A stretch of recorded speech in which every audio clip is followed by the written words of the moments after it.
Nick Fuentes slams the Republican Party for supporting censorship. This has been a long time coming. Even 6 years ago during the original Groyper War, and I'll enlighten for those that don't know, my feud with Charlie Kirk started with Turning Point USA. Turning Point USA was firing anybody that liked my show in 2019. 6 years ago, I never had a problem with Charlie Kirk until all of a sudden he started firing anybody that liked my show for the same reason. This is the same battle because back then they identified the same problem. They said we can't have Groypers in Turning Point because if we have Groypers in Turning Point, then we're going to have Groypers in Congress. And if we have Groypers in Congress, we have a problem. So in 2019, they started firing Groypers. That's when we went to the Q&A events and we started pushing Charlie. You're not Christian enough. You're not conservative enough. You're not America first enough.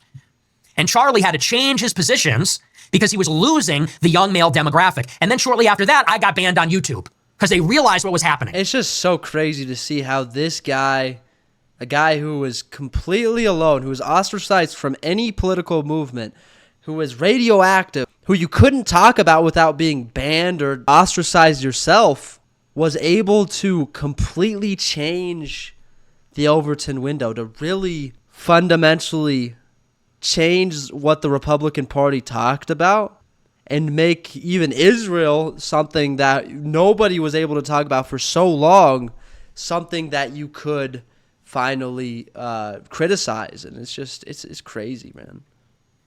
It's really impressive that he has been able to accomplish what he's been able to accomplish up to this point. Now that he's normalized, now that you can talk about him, now that he can talk about you can talk about all of his ideas, what's next? What's going to come after? We're back. My show is back. I'm not censored anymore. Increasingly, I'm no longer canceled, and the Groypers have broken through the walls. And that's why now the National Coalition or the National Task Force on Fighting Anti-Semitism, their demands are about filtering Groypers. Identify Groypers, fire Groypers.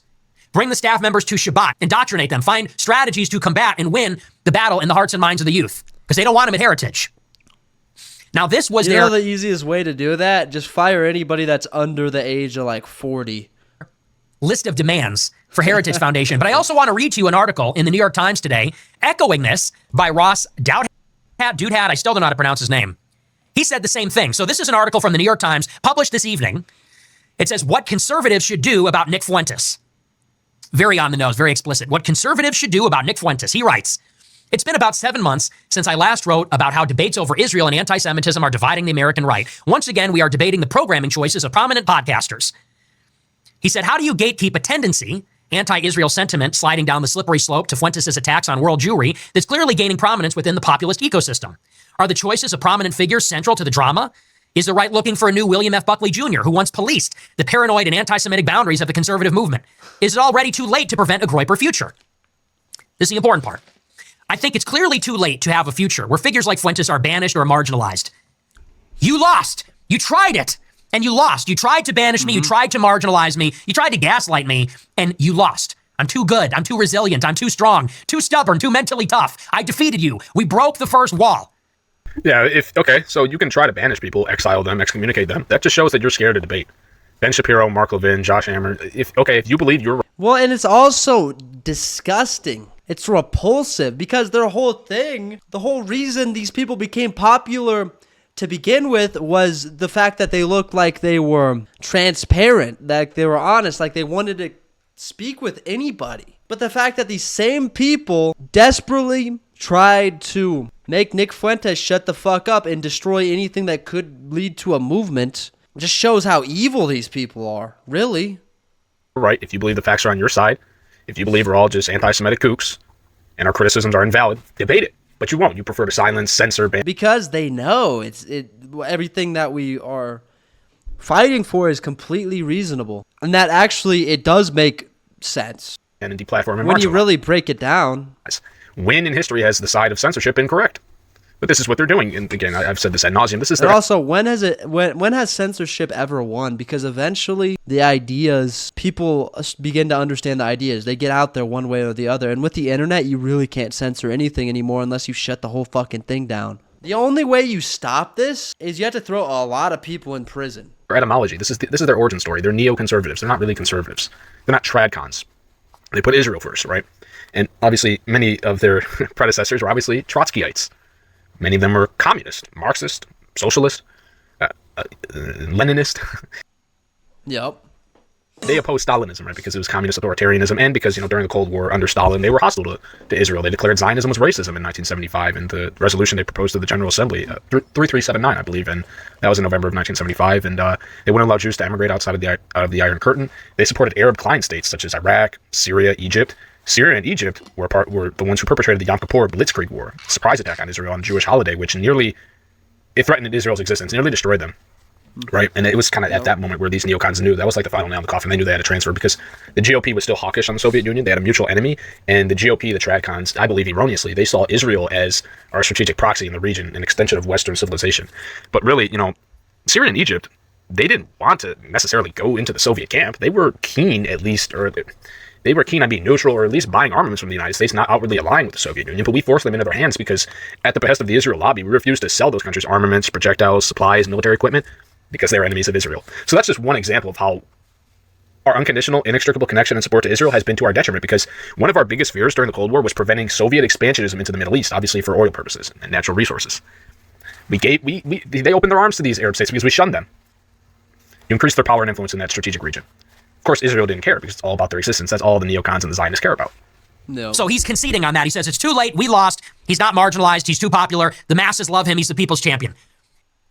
And that really makes you wonder, what is their next move going to be? Because they know that they can't win a debate. They can't win in the marketplace of ideas because they're wrong. They're not America first. They don't care about America. They're Israel first. They only care about Israel, and it's pathological, and it's disgusting. What is their next move? They have to silence people. They have to shut people the fuck up. They have to scare us. How else are they going to be able to exist in the future and continue existing in American politics and having any influence at all?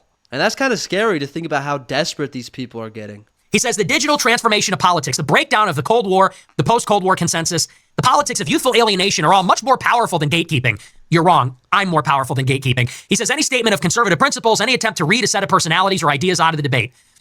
That doesn't mean the choices of prominent people cease to matter, but they are just individual moves in an open-end chess game where the goal is to persistently outmaneuver the internal enemy, not to find the one perfect move that checkmates them forever.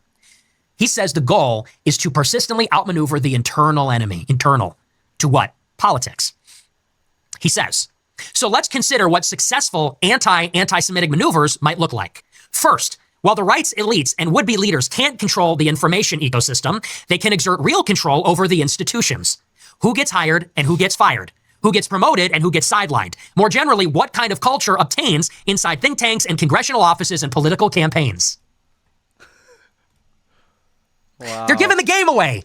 I told you so. He said, look. Why would they spell it out for all of us to see, dude?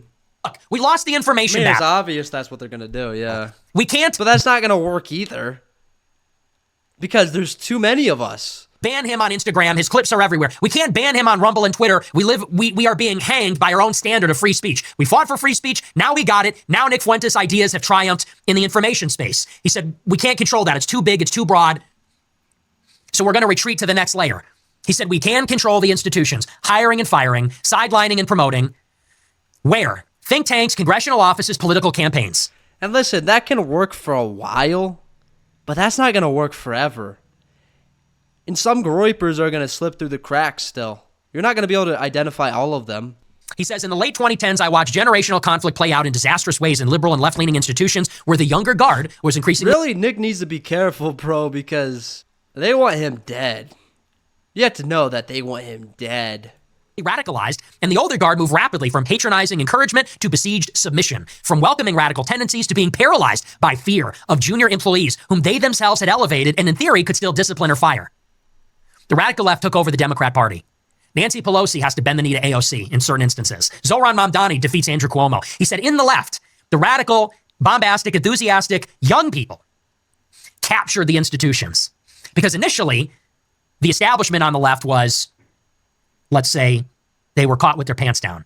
They didn't know that they had let the fox in the henhouse. They let in a dragon. Well, the Democratic populists historically, right? The left, I wouldn't say they've always been anti-Israel, but really this began kind of with the 1956 Suez Crisis, an unprovoked, gratuitous war carried out by Britain, France, and Israel, where Israel briefly occupied the Sinai. They lingered. The U.S. and the Soviet Union, the two hegemons during the Cold War, we demanded them to withdraw. They lingered. They were not keen on doing so, but they eventually did. Of course, they recaptured that territory 11 years later, and that's another, that moved the goalpost for the left, right? because they saw Israel as the aggressor in the region. They saw the Arab states as the victims. They sympathized with them. And to their credit, because Israel was the belligerent, Israel started both those wars. The 1967 Six-Day War in June against Syria, Egypt, and Jordan was perpetrated by Israel, and they initiated it with the goal of confiscating land, the Golden Heights of Syria, West Bank and East Jerusalem from Jordan, the Gaza Strip, and the Sinai Peninsula from Egypt. Those are the occupied territories. Obviously, we know that they gave the Sinai back 12 years later, only because Egypt recognized the right to exist. Egypt then became the second greatest benefactor to U.S. foreign aid. And that's kind of when the pattern started of the U.S. taxpayer dollars being used as bribes to get countries who otherwise would not normalize relations with Israel to normalize relations with Israel and live in peace and recognize the right to exist. All of the peace treaties, Oslo Accords, peace treaty with Jordan, the Abraham Accords, all of that would dissipate if the United States cut off our support for Israel, if it wasn't unconditional, right? A modern apartheid state committing a genocide garners unconditional, immovable, unshakable support from the global military hegemon. What does that say? The United States people, we're benevolent, we're righteous. We get involved in wars that we shouldn't because we care about human rights violations, right? But with Israel, they can commit a plethora of human rights violations. Well, I mean, that's the narrative, but do we really? We don't give a fuck. And we unconditionally support them. That just shows that we are an oligarchy. And maybe we did in the past, but yeah, it does show that for sure. This country has been so good to these people. You don't understand. Yeah. We gave you the war on terror. We took out your mortal enemy in Iraq. Took out Syria. Took out the 3 countries in Africa, Libya, Somalia, and Sudan. Destabilized Yemen. You destroyed Lebanon in your 2 wars with them. You indiscriminately bombed them, carpet bombed civilian infrastructure, killed so many civilians in your goal of, eradicating it. Yeah, but it's like, why do we do this? And I mean, it's obvious why. It's because the Israeli lobby has been able to infiltrate American politics in the beginning, a very conciliatory way, in a very subtle way. And it's gotten to a point where these people have gotten so fucking bold because they believe that they have the right to exist, which means the right to the United States to do whatever the fuck they want us to do. And we've gotten to a point with the internet and everything where all this information is out here, and the average American, especially average Gen Z American and younger, has begun to notice like what's up with Israel and how they actually hurt us geopolitically because they make everybody hate us, and they make it obvious that we really don't care about human rights or any of these things that America was supposed to care about in fighting the Soviet Union in the Cold War, and that we're actually not righteous at all, that we're actually disgusting, and we're being controlled by this tiny minority of people. Hezbollah. And what do we have to do for you? What else is there? Our taxpayer dollars are going to fund your settlements. You use our military aid. We give you the funds to buy from our American manufactured companies. You buy the bombs, the jets, the tanks, the artillery, the munitions, the weapons, the armaments that you use to subjugate and commit atrocities against the Palestinians. Of course, our unconditional, inextricable relationship Seems like a good deal for them. with Israel is why we Seems like a great deal. get blowback terror on our empire. That's the biggest reason. Obviously, countries don't like when a foreign country is occupying them militarily, bombing their infrastructure, creating a refugee crisis, displacing them, trying to install a despot. They don't like that, so that's how you get blowback. Obviously, they don't like meddling and intervening in their affairs, placing military bases around holy sites, Mecca and Medina, and the Arabian Peninsula, supporting and backing and propping up corrupt dictators and monarchies, such as in Saudi Arabia, in order to keep the oil prices artificially low to benefit our economy at their expense. They don't like that.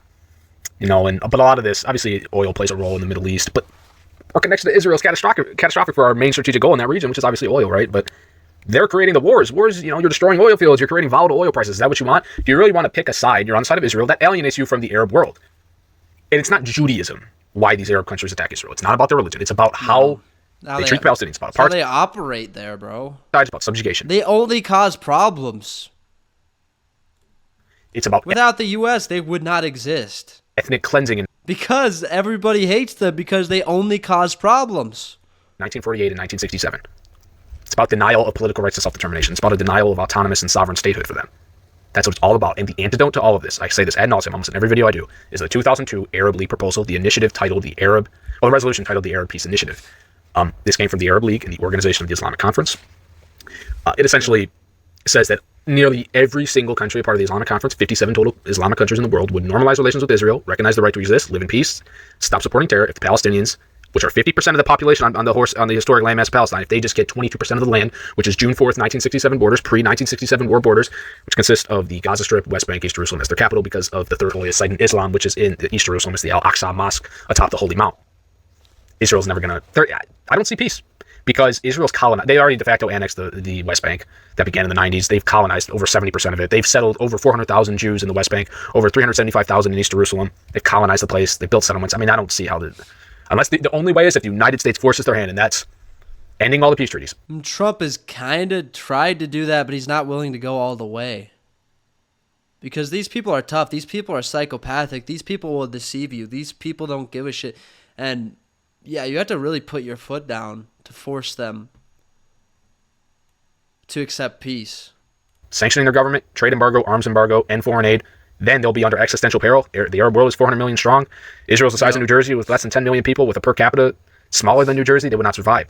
You would force them to give them an autonomous state, which would lead to peace for Israel and the Middle East, and in the Middle East with Iran, with Hamas. But they're not Trump's not willing to do that. Looking for peace. They're looking for occupation of the Palestinians. They're looking to annex all that land after they ethnically cleanse and deport the indigenous Palestinians. And then they want indefinite border expansion into the Middle East. They want to be the regional hegemon over there. He said he witnessed that happen on the left. He writes, whatever share of Capitol Hill interns or think tank employees are actually Fuentes sympathizers, this is the scenario the institutional right needs to avoid right now, preventing radicalized junior staffers from steamrolling or puppeteering nominal superiors, in-name only superiors. Music to my ears. Delicious. Another. I'll have another. Another course, please. Another one of these. Another round. I love it. Succulent. Scrumptious. Delicious. And it's delicious because it's already happening. It's already happening. Past tense, it happened. Steamrolling nominal superiors, puppeteering nominal superiors. We're everywhere. He says, it's too late to control information. Let's try to gatekeep the institutions. You've only caught on. Also, why has this happened? Why has Nick Fuentes taken over and his ideas have taken over the GOP? Why has this happened? Because he's right. Far too late. Look at what happened the other week. Gavin Wags blew up a group chat. You throw a rock, you're going to hit 30 groypers in Washington, D.C. You throw a rock in Washington, D.C., it's going to bounce off the heads of 30 groypers. What are you talking about? It's not too late for the institutions. Oh, if only you knew. He writes, but this isn't just a matter of imposing discipline. The older generation has to understand where the radical ideas are coming from. You aren't going to out-debate Fuentes himself. That's not the business he's in, but you still want to understand the chain of ideas that draws young right-wingers toward anti-Semitism and offer adult wisdom that's responsive to its pull. I've never seen Nick Fuentes deny or repudiate a debate opportunity. I don't know what he's talking about there.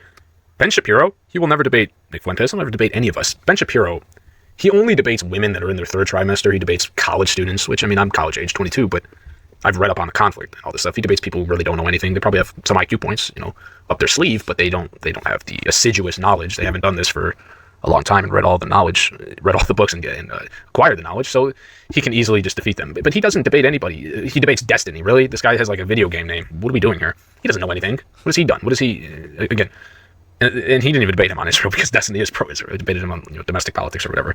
But I mean, Mark Levin will never, ever do a debate. I mean, he's too old. I mean, he's mental infirmities.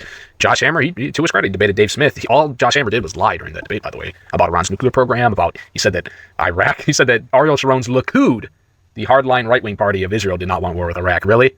You don't want the country who was closer in proximity to you than Iran. You preemptively, gratuitously bombed their Osirak nuclear reactor in 1981. You heavily armed, aided, and abetted Iran during their war with Iraq. Iraq threatened to use chemical weapons against you in self-defense. He supported Hamas, sponsored and incentivized terror attacks within Israel, supported Palestine. He opposed, and he would have been an obstacle to your regional hegemonic aspirations, which is a stated goal. It's called Eretz Israel. It's in the Likud Party Charter of 1973. Controlling all of historic Palestine, 100% of it, never ending the occupation, never disengaging, withdrawing, or vacating those territories, which negates the possibility of a Palestinian state, and then accomplishing Greater Israel, which Bibi Netanyahu has overtly stated is his messianic vocation, despite being secular. He's secular. All that land was promised to him 3,000 years ago. Yeah, it makes sense.